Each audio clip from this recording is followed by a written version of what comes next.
මනුෂ්‍යයන් ලෙස මේ ලෝකේ හැමදාම ඉන්නත් බෑ. හැමදේම කරන්නත් බෑ. මනුෂ්‍ය ජීවිතය తాවකාලිකයි. ඇත්ත ඒකයි.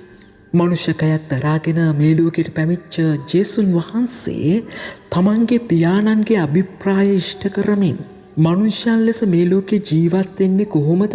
දෙවියන් වහන්සේ මනුෂ්‍යයන්ගෙන් බලාපොරොත්තු වෙන්නේ කුමක්ද කියන දේ ඊ타ත්ම පැහැදිලි ලෙස මනුෂ්‍යයාට අවබෝධ කරලා දීලා මේ ලෝකෙන් සමුදෙන මොහොතයි. ඒ අහස් නැගීමේ මංගල්‍ය තුල අද දවසේදී අපි සමරන්නේ.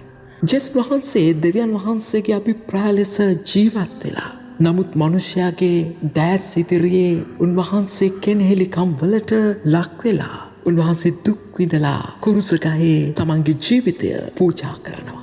ඒ ජීවිතය පූජා කරන්නේ මනුෂ්‍යයාට තමන්ගේ පාපවලින් ගැලවීමක් තියෙන බව පසක් කරමින් දෙවියන් වහන්සේට ප්‍රසන්න බිලි පඬුරක් ලෙසයි. උන්වහන්සේගේ උත්ථානයත් එක්ක අපිට ප්‍රකාශ කරනවා මනුෂ්‍යයාගේ තිබෙන ඒ පාපී භාවය, මනුෂ්‍යයාගේ තිබෙන ඒ මරණය ජේසුස් වහන්සේ තමන්ගේ මරණය මගින් අහෝසි කරපු බව.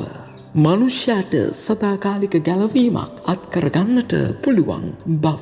මේ දේ කරන ජේසුස් වහන්සේ තමන්ගේ ජීවිතයේ අවසාන මොහොතේදී ආස් නැගීමට පෙර තමන් සමග ජීවත් වෙච්ච, තමන්ගෙන් ඉගෙනගත්ත, තමන් විසින් පුහුණු කෙරූ උන්වහන්සේගේ ශ්‍රාවකයන්ට පවසන්නේ ඒ ගැලවීම මනුෂ්‍යයන්ට තමන්ගේ පව්වලට ක්ෂමාවක් තියෙන බව ලෝකයට ප්‍රකාශ කරන්නට කියලයි. උන්වහන්සේ කියනවා ඊතේ ජෙරුසලමින් පටන් ගන්න.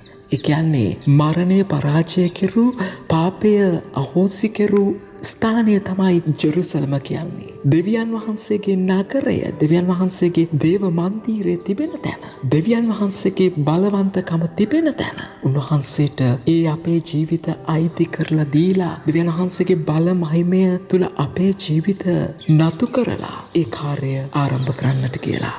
ඊට පස්සේ ජේසුස් වහන්සේ කියනවා මේ කාර්යය ජුදාව පුරා පතල කරන්නට කියලා. ජුදාව කියන්නේ ජේසුස් වහන්සේගේ ශ්‍රාවකයන් බොහොමයක් ජීවත් වෙච්ච තමන්ගේ නිජබිම. එහෙමත් නැත්නම් තමන්ගේ දිනදා ජීවිතේ ගත වෙච්ච තැන. එහෙනම් ජේසුස් වහන්සේ අද දවසේදී කිතුවන්ව අපෙන් ඉල්ලා සිටිනවා. අපේ ජීවිතවල අත්දකින ඒ ගැලවීම අපි ඉන්න තැන, අපේ පවුල් තුල, අපේ ජීවත් වෙන තැන්වල ජීවත් කරවන්නට කියලා. ඊට පස්සේ ජේසුස් වහන්සේ කියනවා ඒ සමාරියේ ඒ පණිවිඩය ගෙන යන්නට කියලා. සමාරිය කියන්නේ ජුදෙව්වන් සමග සදාකාලික බද්ධ වෛරයක් තිබිච්ච ජන කොට්ටාසයක් වෙසෙන ස්ථානයයි. එහෙනම් ජේසුස් වහන්සේ අපිට කියනවා අපිට වෛර කරන, අපිව එදිරිකාරයන් ලෙස දකින අයගේ ජීවිතවලටත් ඒ ජේසුස් වහන්සේගේ ක්ෂමාවේ පණිවිඩය, මනුෂ්‍යයට ගැලවීමක් තියෙනවා කියන පණිවිඩය ගෙනියන්න ඕනත් ජේසුස් වහන්සේට නතු කරන්නට කියලා. ඒ වගේම ජේසුස් වහන්සේ කියනවා මේ පණිවිඩය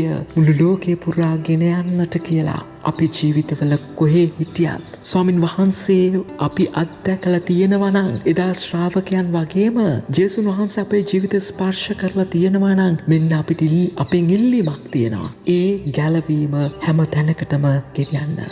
අවසාන වශයෙන් ජේසුස් වහන්සේ අහස් නැගීමේ මොහොත බලාගෙන ඉන්න ගලිලීය ශ්‍රාවකයන්ගෙන් ඒ දේවදූතයන් දෙදෙන අහන දේ තමයි ඔබ තවදුරටත් මොනවද බලා සිටින්නේ? උන්වහන්සේ දෙවියන් වහන්සේ වෙතට නික්ම ගොස් අවසන්. එහෙනම් කියන්නේ තවදුරටත් ඉහළ බලාගෙන අහස බලාගෙන ඉඳලා වැඩක් නැහැ. දැන් ඔබේ කාර්යය කරන්නට වේලාවයි. එහෙනම් ඔබේ ජීවිතවලට යන්න ජේසුස් වහන්සේ නතර කරපු තැනින් පටන් අරගෙන ඒ ගැලවීම මුළු ලෝකේ පුරා ව්‍යාප්ත කරන්න කියලා අපිට ඉල්ලා සිටිනවා.